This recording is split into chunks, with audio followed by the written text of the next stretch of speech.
I'm Rich Ochoa, and the purpose of this video is to show off my four-wheeler. But while I'm here, I'm going to show you how to change a combination on this Master Padlock. This one has a combination lining up on the top row. You can see the little tick marks right there. The combination is currently 1963, a year of national significance. Set the combination to 1963, your current combination. Open the lock. Then press down. While pressing down, rotate to the new combination. Jiggle it quite a bit, always pressing in. There we go. It's starting to spin. So now I can set my new combination, which is going to be 1865.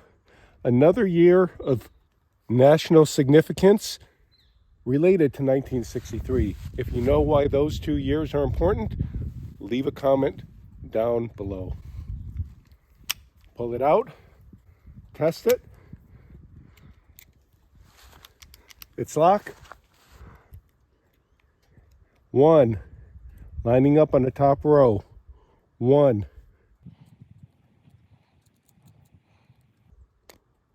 8, 6, 5. Unlocked. And that's how you reset your lock